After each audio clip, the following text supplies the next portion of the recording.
Hello and welcome back to Ponder Policy. Today we're going to be looking at a best case scenario for Donald Trump in his 2024 presidential contest matchup versus Joe Biden. Electorally, if you were to wake up after Election Day, after all the votes are counted, what would be Trump's best possible showing that he could have? And I think his best case scenario is much more of a landslide victory than Biden's best case scenario, just by how partisan a lot of these states are and how there's very few swing states in this election compared to previous ones.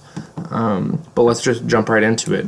All of the Republican safe states are going to be, wholly locked down for Trump. I mean, all of his traditional Republican strongholds going to be safe margins. South Carolina has, maybe shifted right with a lot of statewide endorsements for Trump, along with Alaska.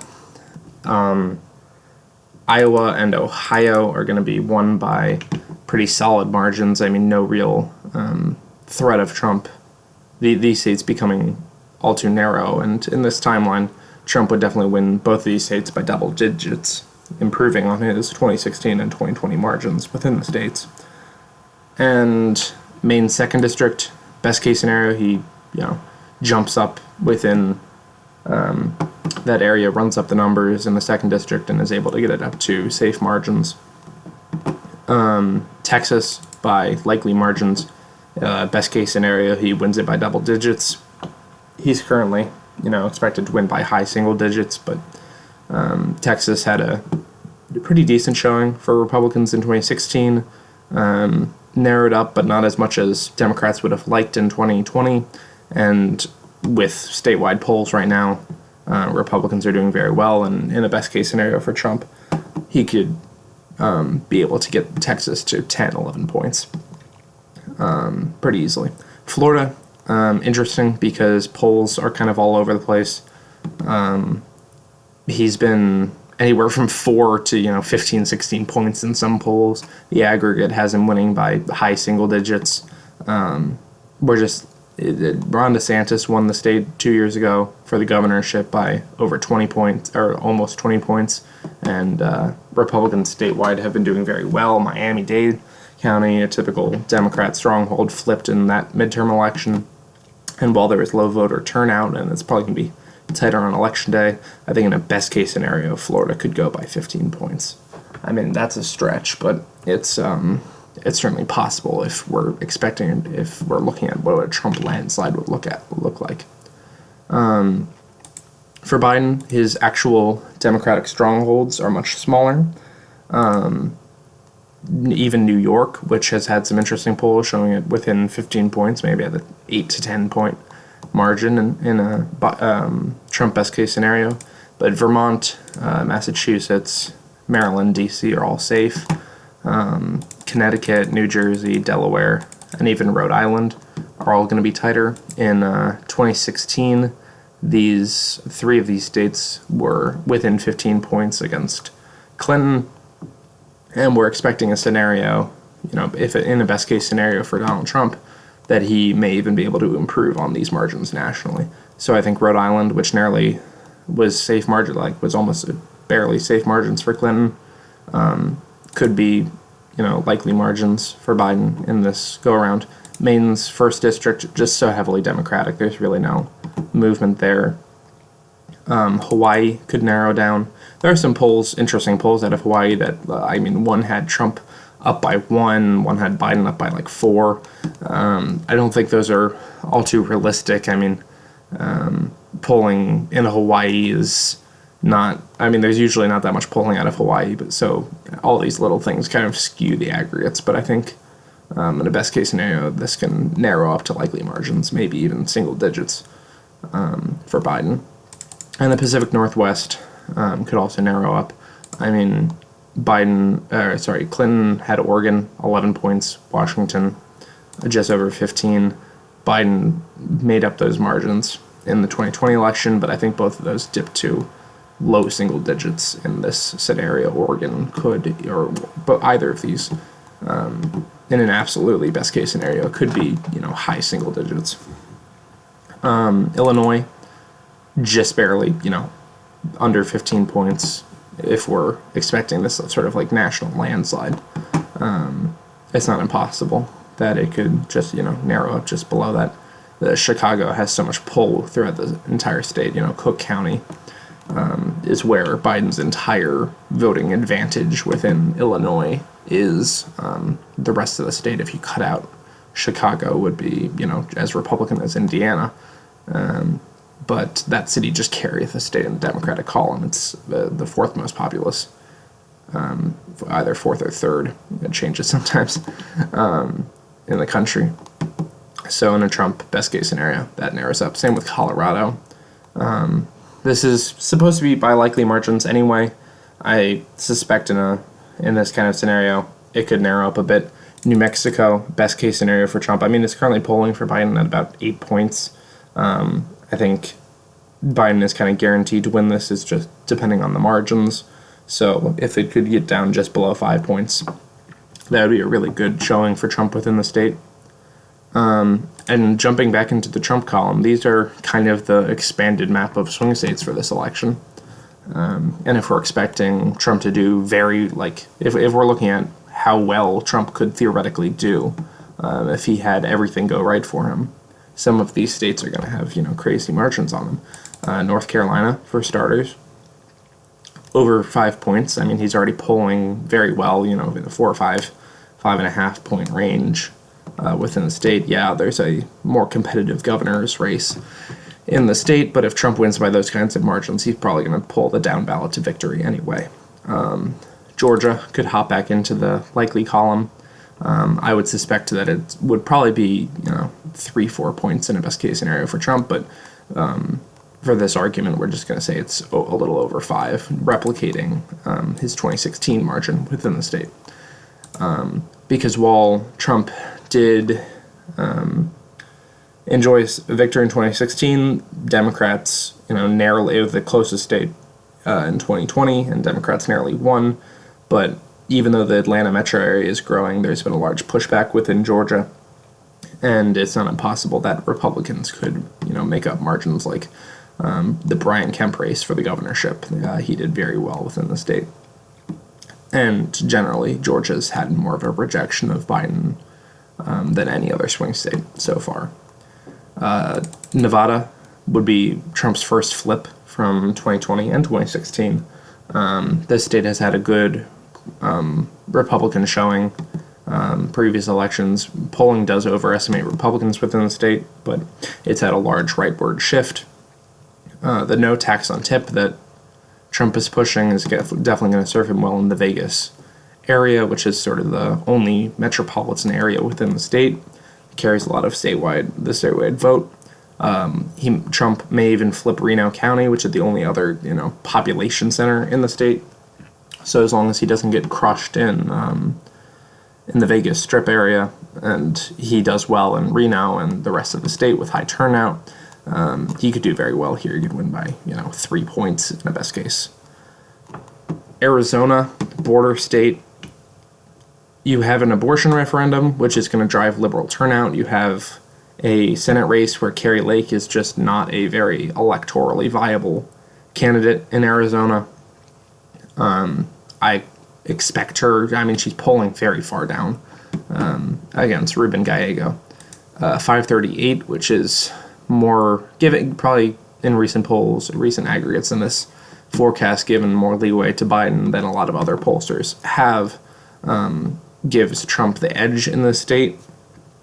But even though Trump is polling well at the top of the ticket, I still think those down ballot races might actually drive liberal turnout and sort of bring his numbers down. So even though Arizona probably has the base in an ideal scenario to go by, 3, 4, 5 points for Republicans, I think even in a best case scenario, Trump only wins it by maybe 3, 4 points.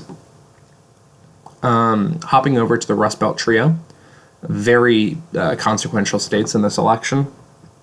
And I think in this particular election, with a Trump landslide, if that's what we're trying to model, I think all 3 of these states go by lean margins. Wisconsin would be the most Republican of these 3.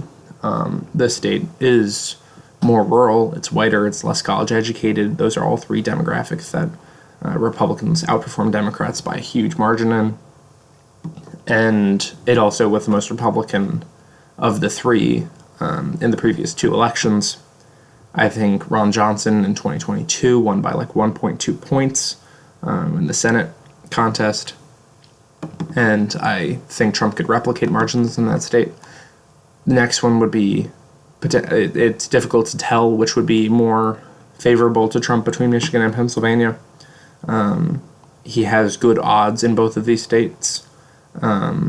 I think Michigan, 538 still favors Biden, and also in Pennsylvania.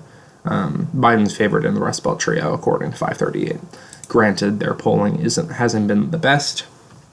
Their projection isn't based off of many polling aggregates that a lot of other places have. So people are kind of skeptical of 538's methodology. So these three states are kind of up in the air, especially in this scenario.